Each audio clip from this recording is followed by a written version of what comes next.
어제 이제 국민의힘 의원 44명에다가 또 원외 당협위원장까지 했고 50명 좀 넘게 52명인가요? 관저를 찾았다고 하던데 그 윤 대통령이 그 찾아온 분들한테 어떤 반응을 보였는지 혹시 들어본 거 있으세요? 예, 뭐 제가 좀 알아보니까 예. 일단 뭐 그 여러 가지로 뭐 이런 어떤 상황이 만들어진 것에 대해서 네. 그 죄송하지만 또 뭐 본인이 또 이렇게 할 수밖에 없었다. 그리고 또 그 지금 의원들이 많이 이게 찾아오고 관절을 지키는 것에 대해서는 너무너무 고맙게 생각한다는 그런 어떤 말씀을 좀 하신 것 같습니다. 예.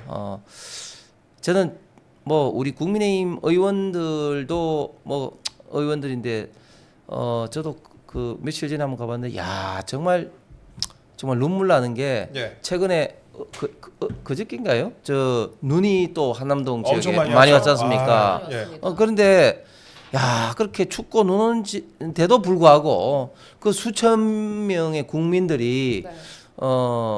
자발적으로 대통령을 지키겠다고 또 우리 무너져가는 대한민국을 지키겠다고 이렇게 나오셔서 이렇게 하는 거 보고 진짜 눈물이 그 날 정도였는데 근데 대조적으로 몇 명은 없었지만 좌파 진영에서 어느 그런 어떤 분들 보면은 예. 그 뭐 시민이라고 포장을 했는데 나중에 알고 보니까 보좌관들 몇 명 아. 찍은 사진이 올라왔잖아요. 네. 너무 참 이게 또 대조되는 네. 모습을 지금 현재 보이고 있고 그게 지금 현재 우리 국민들의 일반적인 지금 현재 탄핵 전국의 어떤 여론이 아닌가 네. 생각이 듭니다. 예, 그렇습니다. 그 어제 뭐 식사는 안 하고 의원들이 도시락 먹었다 뭐 이런 보도가 좀 나오더라고요. 예, 앞으로 또 어떤 상황이 또 벌어질지 다음에 만약에 또 공수처가 뭐 경찰이랑 같이 또 집행을 하게 된다면 또 어떤 장면이 벌어질지 관심이 좀 쏠리는 것 같습니다. 일단은 그리고요 국민의힘 당 지도부가 참석에 대해서 어제 그러니까 윤 대통령 그 관저에 대해서 참석한 거에 대해서 거리를 두면서도 선긋기는 하지 않는 그런 분위기 같아요. 일단 대통령 지지율하고 당 지지율이 같이 상승하는 분위기니까 상황이니까 뭐 섣불리 관계를 단절하는 게 좋지 않다 이렇게 판단하는 것 같습니다. 예, 그렇습니다. 당연히 이제 당 지도부도 지금 현재 그 관제를 지켜야 된다는 제가 볼 때는 생각은 같을 겁니다. 예. 그럼에도 불구하고 아직까지는 지금 현재 그 체포 영장에 대해서 막는 것이 옳지 않다고 생각하는 또 국민들도 일부 있으니까 여기에 대해서 의원들 어떤 개별적인 어떤 그런 어떤 행동까지는 모르겠지만 당 지도부까지 나서는 건 아직까지는 조금 이제 거리를 좀 둬야 된다 그런 좀 생각이 있는 것 같고 그럼에도 불구하고 지금 권영세 비대위원장이나 권성동 또 원내대표는 또 별도로 예. 지금 이제 헌법재판소에 지금 이제 이런 어떤 신속 진행을 빙자한 졸속 진행이라든지 이런 데 대해서 예. 강하게 지금 항의를 하고 있는다든지 또 대법원에 찾아가서 또 지금 이제 서부지원의 이런 영장 집행에 대한 어떤 문제점을 지적하는 거라든지 이런 것은 또 역할 분담을 지금 하고 그렇죠. 있는 모습은 아주 좋은 것 같습니다. 예. 그리고 저희가 지지율 얘기가 나왔으니까 한 가지 더 여쭤볼게요. 민주당이 그러니까 윤 대통령 지지율이 40%가 나온 결과가 있습니다. 그 여론조사 결과가 있습니다. 근데 그 여론조사 기관에 대해서 민주당이 뭐 고발을 검토하겠다 이렇게 나섰는데 이거 좀 어떻게 보시고 계시는지 그리고 전반적으로 또 지금 추세는 상승하고 있잖아요. 그 해당 조사뿐만 아니라 리얼미터 같은 조사도 상승하는 결과가 나오고 있는데 그 원인 또 어떻게 보시는지 그 두 가지 좀 여쭤볼게요. 예, 좀 전에 제가 이제 한겨레를 보니까 한겨레. 한겨레가 예. 어떻게 하냐면 명태균식 여론조사다 뭐 이렇게 이야기를 하면서 지금 이제 집회에 참여한 분들을 뭐 극우 세력이다 뭐 이런 식으로 이제 예. 평가를 하는데 본인들도 지금 현재 굉장히 지금 당황스러울 거예요. 이렇게 지지율이 지금 이제 계속 오르고 있는 상황에 대해서 잘 아시는 것처럼 대통령이 이제 지지율이 집권 이후부터 계속해서 빠지다가 그 작년 이제 하반기부터는 이제 20%대 고착이 됐었고 특히 이제 10월 11일부터는 20%또 초반대였지 않습니까? 그렇죠. 그러다가 이제 비상계엄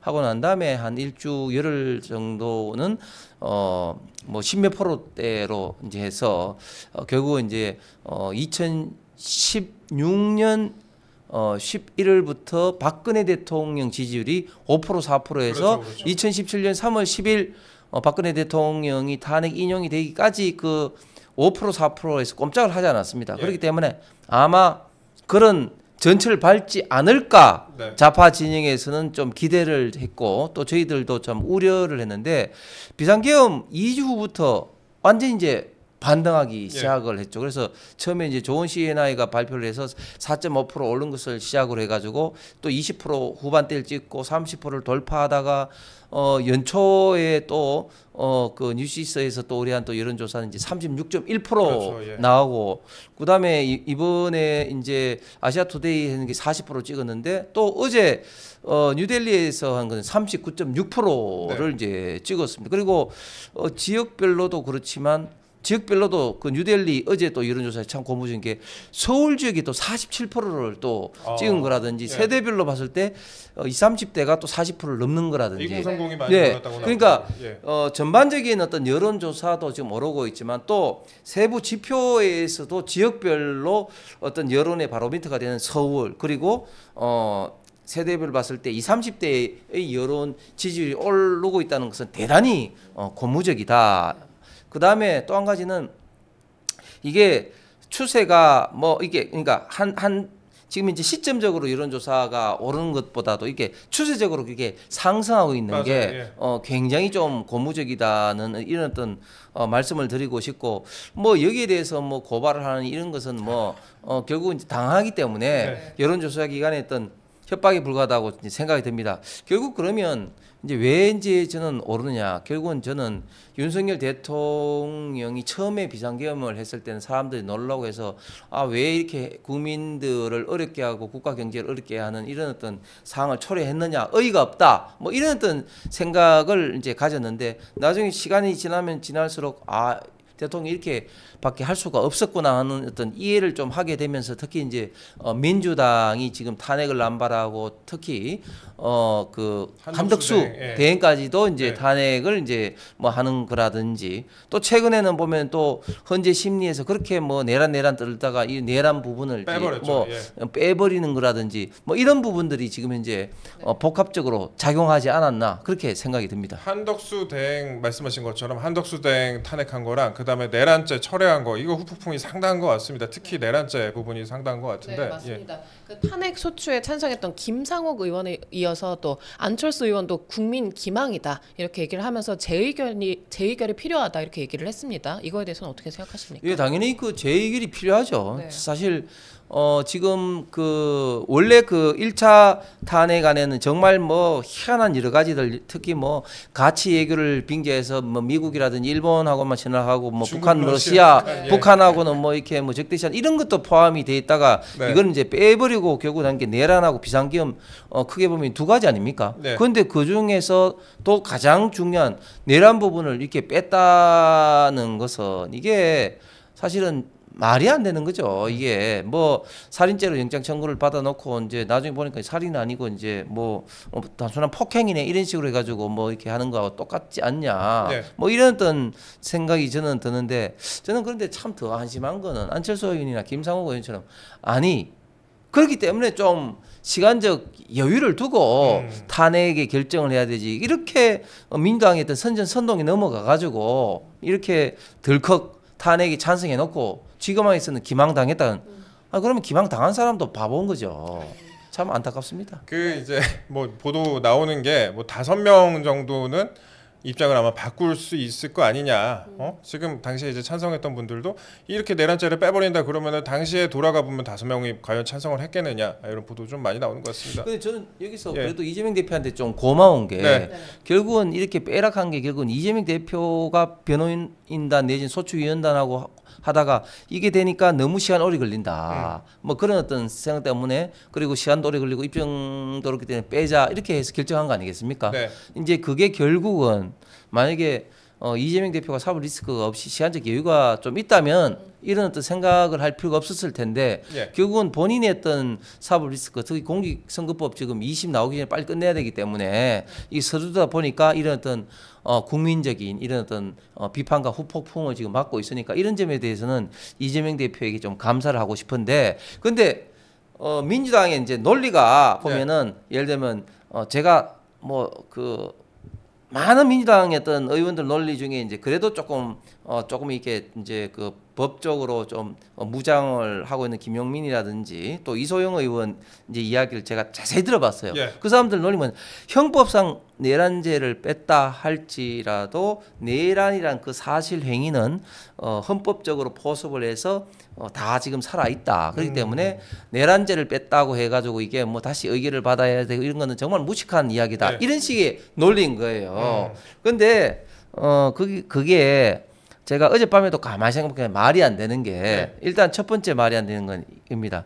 그 내란인 게 그러면 사전적인 의미입니까? 이게 법적인 의미인 거예요. 예, 그렇죠. 법적인 의미. 우리나라는 제형 법정주의를 채택하고 있는 국가입니다. 즉 내란죄라는 구성은 이 형법에 즉 국토의 참전이나 국헌 문란을 목적으로 폭동을 일으킨 것을 맞아요. 내란죄라고 네. 하고 있습니다. 그 제형 법정주의를 채택하고 있는 우리 대한민국에서 그런 게 아니고 그냥 뭐 내란 뭐 이런 식으로 추상적인 어떤 용어를 가지고 한다는 것은 마치 그럼 민주당에게 법을 그대로 만들어주는 그것과 똑같은 것이죠. 그러니까 이게 기본적으로 이 전제가 잘못됐다. 그리고 저는 남 보고 무식하다고 하기 전에 그러면 남한테 지금 와서 이제 덜어내고 나서 무식하다고 할 거면은 처음에 그걸 왜 넣었냐 네. 그런 주장. 그러니까 이거 제 두 번째 제가 말씀드려가는 두 번째 그러면은 탄핵 소추할 때부터 형법상 내란죄 그걸 빼고 그 소추서를 만들어야 되죠. 그러니까 그 두 가지 면에서 지금 민주당은 크게 지금 현재 잘못하고 있는데 다른 사람 보고 지금 무식하다 하는데 어쨌든 제가 볼 때는 결과적으로 지금 현재 탄핵 지금 현재 심판할 때도 결국은 헌법재판관들에게 굉장히 많은 부담을 줄 수밖에 없고 국민들에게도 많은 비판을 받을 수밖에 없기 때문에 본인들이 제가 볼 때는 큰 자충수를 뜬 것 같습니다. 알겠습니다. 그럼 저희가 그러면은 마지막 질문 하나 여쭤볼게요. 저희가 미국 얘기 짧게 하나 다뤄보겠습니다. 일론 머스크 테슬라 CEO, 테슬라 아시죠? 네. 일론 머스크 이분이 이제 우리나라 뉴스에 관심이 많은 것 같아요. 네. 윤 대통령 지지율이 상승하고 있다, 젊은 층이 지지하고 있다라는 미국 언론의 뉴스를 머스크가 공유를 하면서 또 관심을 표했습니다. 또 며칠 후에 출범할 이제 트럼프 행정부가 관련 사건을 또 어떻게 바라볼지 이 부분에도 관심이 쏠리는데 이런 미국의 반응에 대해서는 우리 의원님은 어떻게 보세요? 미국의 어떤 동향이 앞으로 우리 대한민국의 그 운명 특히 이제 탄핵 심판에도 굉장히 많이 저는 작용할 것 같고 저는 이 점이 또 박근혜 대통령 탄핵 때와는 굉장히 좀 다른 면이 있는 것 같습니다. 지금 미국이 크게 세 가지 정도 측면에서 특히 그 윤석열 대통령을 응원하고 좌파 진영 민주당 이재명 대표에 대한 강한 압박으로 저는 이제 할 것 같습니다. 첫 번째는 뭐냐면 이화영 불법 대북 송금입니다. 이 문제는 미국이 직접적으로 개입할 수가 있습니다. 왜냐하면은 유엔 제재라는 것을 벗어나서 미국은 세컨더리 보이콧을 통해서 미국 법을 통해서 직접적으로 기소하고 압송 체포할 수가 있습니다. 작년 한 해만 하더라도 미국 법무부가 발표한 자료에 따르면 20명을 세컨더리 보이콧 위반으로 압송했고 기소를 했습니다. 예를 들면 뭐 호주에 있는 중국인 뭐 진강하라는 사람을 체포를 해서 미국에 가서 지금 이제 기소를 해서 8만 불 준 것 때문에 뭐 몇십 년 이게 뭐 구형을 했더라고. 그런데 지금 이제 이화영 부지사는 800만 불 줬잖아요. 800만 원 줬는데 또 그 미 그 국무부의 그 관영 매체 VOA에서는 아주 상징적인 사진이 있어요. 이화영 사진과 옆에 이재명 사진을 그대로 해서 800만 원 줬다.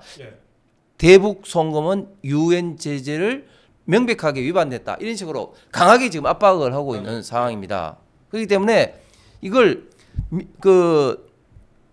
미 법무부에서 내일 당장 이재명 대표를 기소할 수도 있는 중대한 사안입니다. 이게 그러니까 미국 얘기를 안 할 수가 없는 게 최근에 이제 캐나다 총리 트리도 총리 있잖아요. 이 사람이 미국에서 굉장히 압박을 가하니까 최근에 사임을 최근에 사임을 했나 아니면 사임을 한다고 했는지 아마 사임을 이제 할 겁니다. 예, 그런 식으로 나왔는데, 그러니까 캐나다 같이 경제 규모가 뭐 큰 국가 같은 경우에도 미국에서 압박을 가하고 뭐 51번째 주가 되라 이런 식으로 뭐 조롱을 하기도 하고 그랬는데, 또 이 부분에 대해서 그 토리도 총리가 최근에 사임을 하는 그런 결과가 있었습니다. 그 정도로 미국의 영향력이 굉장히, 특히 트럼프 2기 행정부의 영향력이 어디까지 갈지 그 부분에 대해서도 관심이 많이 쏠리고 또 전 세계적으로 많이 이목이 집중이 되는데, 그런데 트럼프 대통령 당선인이나 그 머스크 같은 경우에도 특히 우리나라의 상황에 관심을 많이 갖고 있는 것 같아서 저희가 끝까지 한번 챙겨봐야 될 것 같아요.